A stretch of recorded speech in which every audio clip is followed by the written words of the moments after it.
BRS ప్రభుత్వం పాపాల పుట్ట నానాటికి పెరిగిపోతూనే ఉంది. తవ్వే కొద్దీ బీఆర్ఎస్ నేతల అవినీతి బయటపడుతూనే ఉంది. అయితే ఇప్పటి వరకు ఉన్నవి ఒకెత్తు, ఇప్పుడు చెప్పుకోబోయేది ఒకెత్తు అంటే ఆశ్చర్యపోనక్కర్లేదు. ఏకంగా గులాబీ బాస్ కేసీఆర్ 2,88,811 కోట్ల రూపాయలను అనుమతులు లేకుండా ఖర్చు చేసినట్లు కాంగ్ నివేదిక బయటపెట్టింది. 2014-15 నుంచి 2021-22 ఆర్థిక సంవత్సరం మధ్య కేసీఆర్ ఇష్టానుసారం ఖర్చు చేశారని కాంగ్ ఎండగట్టింది.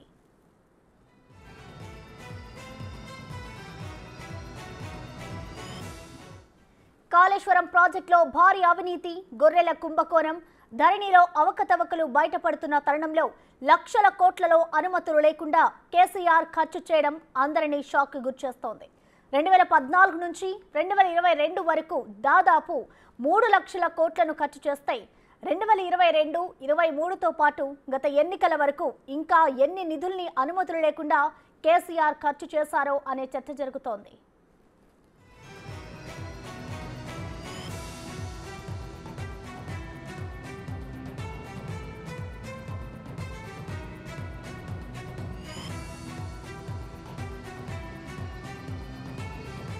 రాష్ట్ర స్థాయిలో ప్రభుత్వం ఖర్చు చేయాలనుకుంటున్న నిధుల విషయంలో శాసనసభలో సమావేశమైన మెజారిటీ ఎమ్మెల్యేల నుంచి ఆమోదం పొందాలి. కానీ శాసనసభ అధికారానికి మించిన ఖర్చుల క్రమబద్ధీకరణ అంశాన్ని కేసీఆర్ పరిగణలోకి తీసుకోలేదని కాగ్ నివేదిక స్పష్టం చేసింది.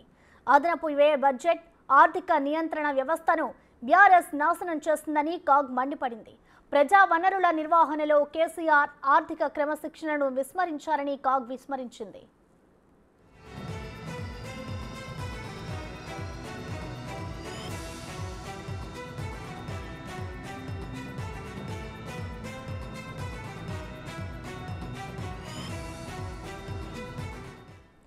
గత బీఆర్ఎస్ ప్రభుత్వం పుట్ట నానాటికి పెరిగిపోతూనే ఉంది. తవ్వే కొద్దీ బీఆర్ఎస్ నేతల అవినీతి అయితే బయటపడుతూనే ఉంది. అయితే ఇప్పుడు వరకు ఉన్న ఒకెత్తు ఇప్పుడు చెప్పుకోబోయేది మరొక ఎత్తులా చెప్పుకోవాలి.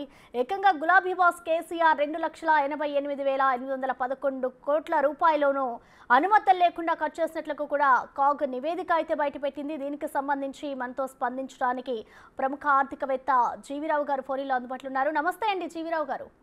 నమస్తే అమ్మా. జీవీరావు గారు చెప్పండి, శాసనసభ అనుమతులు లేకుండా ఇలా ఇష్టానుసారంగా గత ప్రభుత్వం అయితే ఖర్చులు చేస్తుందని ఇప్పుడు కాగ్ ఒక నివేదికను చెబుతోంది. సో ఈ నివేదికను ఎలా చూడాలంటారు? అంటే అధికారాన్ని దుర్వినియోగం చేయడంగానే భావించవచ్చంటారా? అంటే ఇప్పుడు మనము భారత రాజ్యాంగంలో ఆర్టికల్ 204, 205 ప్రకారంగా కన్సాలిడేటెడ్ ఫండ్ ఆఫ్ ఇండియా నుంచి ₹1 విత్డ్రా చేయాలన్నా కూడా దానికి తప్పనిసరిగా మనకి రాష్ట్ర శాసనసభల యొక్క అనుమతి అవసరం. అయితే ఈ విధమైనటువంటి అనుమతులు ఏమీ కూడా తీసుకోకుండా ఏ రాష్ట్రమైనా సరే కనుక ఖర్చు పెడితే అది రాజ్యాంగాన్ని తూట్లతో పొడిచినట్టే అవుతుంది.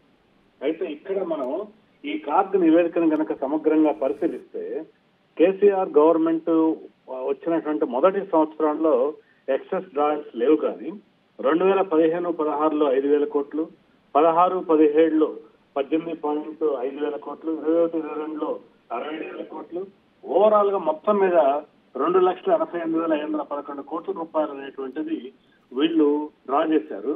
ఇదంతా కూడా ఎలా జరిగిందని కనుక మెకానిజం కనుక ఒకసారి పరిశీలిస్తే సంక్షేమ పథకాలకి అని చెప్పి మనకు చెప్పినటువంటి అమౌంట్ లో మొత్తం ఖర్చు పెట్టకుండా దానిలో కొంత సేవ్ చేసుకుని ఆ తర్వాత ఈ విధంగా ఏమైనా బడ్జెట్ కి మించినటువంటి ఖర్చులు ఏమైనా చేస్తారండి. అయితే ఈ బడ్జెట్ కి మించిన ఖర్చులు దేనికోసం వీళ్ళు పెట్టారు అని చెప్పి కనుక మనం డీటెయిల్స్ లోకి వెళ్తే ఎక్కువగా వీళ్ళు చేసినటువంటి అప్పులకి వడ్డీ చెల్లించడానికి మరియు మరికొన్ని ఇతర ఖర్చుల కోసం పెట్టారు. ఇలా చేయొచ్చా?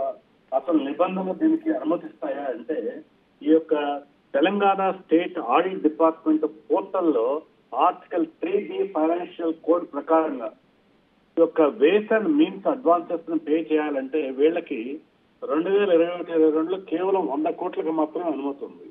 కానీ వీళ్ళు వేస్ అండ్ మీన్స్ అడ్వాన్స్ చెల్లించింది 67,274 కోట్లు. అంటే వాళ్ళ ఇష్టానుసారంగా ఏ విధమైన అనుమతి లేకుండా ఇలా 174 కోట్ల అదనపు ఖర్చుని ఈ విధంగా చేయడం జరిగింది. ఇలా తర్వాత దీనికి ఏమైనా ఎక్సెప్షన్ ఉందా అంటే ఆ యొక్క బడ్జెట్ ఎవరైతే ఎక్కువ ఖర్చు పెట్టాలనుకున్నారో ఆ కన్సర్న్ సెక్రటరీ మేము అసెంబ్లీ అనుమతి తీసుకుంటామని ఎక్స్యూరెన్స్ ఇస్తే ఆ ఎక్స్యూరెన్స్ బేస్ చేసుకుని ఖర్చు పెట్టచ్చు. మరి అలా అనుమతి ఇచ్చినప్పుడు ఆ సెక్రటరీ ఎవరైతే అనుమతి తీసుకున్నారో ఇలా తర్వాత అసెంబ్లీ యొక్క అనుమతి పొందడం అవసరం. మరి అటువంటి అనుమతి తీసుకోలేదు. మరొక ముఖ్యమైన విషయం ఏంటంటే ఇక్కడ పబ్లిక్ అకౌంట్స్ కమిటీ 5 సార్లు సమావేశం అయినప్పటికి కూడా ఆ సమావేశంలో కూడా ఈ ఇర్రెగ్యులారిటీస్ గురించి చర్చించలేదు. ఇకపోతే అలాగే ఇక్కడ ఈ యొక్క ఆడిట్ అధికారులు అడిగినటువంటి వివరాలు కూడా వాళ్ళకి లభించలేదని చెప్పి ఈ యొక్క కాగ్ నివేదిక ప్రకారం తెలుస్తుంది. దీన్ని బట్టి చూస్తుంటే మనకి కాగ్ నివేదికను అనుసరించి చూసిన విషయాలను బట్టి ఏ రాష్ట్ర ప్రభుత్వం కూడా ఇలా ఒకవేళ ఖర్చు దాటి పెట్టాల్సి వచ్చినా కూడా తక్షణమే తర్వాత అనుమతి తీసుకోవాలి. ఆ అనుమతులు కూడా లభించలేదు. ఇలా చట్ట వ్యతిరేకంగా జరిగినటువంటి ఈ 2,88,511 కోట్ల రూపాయల ఖర్చుకు సంబంధించి పూర్తి బాధ్యత తీసుకుని ఆయా వ్యక్తులు దానికి సమాధానం చెప్పవలసిన అవసరం ఇప్పుడు కూడా ఉందని చెప్పి మనం చెప్పొచ్చు. జీవీరావు గారు, అంటే ఇప్పుడు దీన్ని బట్టి చూస్తే కేసీఆర్ ప్రభుత్వ నిర్వాహకంపై చట్టపరంగా చర్యలు తీసుకోవాలని మీరు భావిస్తున్నారండి? ఖచ్చితంగా దీనికి పైన ఏంటంటే ఫోరెన్సిక్ ఆడిట్ జరగాలమ్మా. ఫోరెన్సిక్ ఆడిట్ జరిగితే ఏ విషయాల్లో ఇంకా ఇలా జరిగిందో అన్ని కూడా తెలిసి ఆ యొక్క ఆడిట్ నివేదికను బట్టి ఖచ్చితంగా చర్యలు తీసుకోవాల్సిన అవసరం ఎంతైనా ఉంది. నేను కేవలము ఒక రాజకీయ పార్టీయో ఒక వ్యక్తి గురించో మాట్లాడతలేదు. రాజ్యాంగ స్ఫూర్తి, నేను కూడా ఒక సుప్రీంకోర్టు న్యాయవాదిని. రాజ్యాంగ స్ఫూర్తికి మనం అందరం కూడా బద్దులమై ఉండాలి. ఆర్టికల్ 204, 205 భారత రాజ్యాంగం నిర్దేశించిన ప్రకారంగా కన్సాలిడేటెడ్ ఫండ్ లో నుంచి డబ్బు విత్డ్రా చేయాలి అంటే దానికి ప్రయర్ అనుమతి తప్పనిసరి. మరి ఇక్కడ అసెంబ్లీ యొక్క అనుమతి లేకుండా, మెజార్టీ శాసనసభ్యుల అనుమతి లేకుండా పెట్టినటువంటి ఈ ఖర్చు పెట్టిన తర్వాత కూడా అనుమతి తీసుకోలేదు. తర్వాత అలాగే పబ్లిక్ అకౌంట్స్ కమిటీ దృష్టికి కూడా దీన్ని తీసుకెళ్ళకపోవటం, ఆ పబ్లిక్ అకౌంట్స్ కమిటీ సభ్యులు కూడా దీనిపైన ప్రశ్నించకపోవటం చాలా ఆశ్చర్యంగా ఉంది. దీనిపైన ప్రస్తుత ప్రభుత్వం స్పందించాల్సిన అవసరం ఉంది. ఈ విషయాలన్నీ కూడా ముందుగా ప్రజల దృష్టికి తీసుకురావాలి.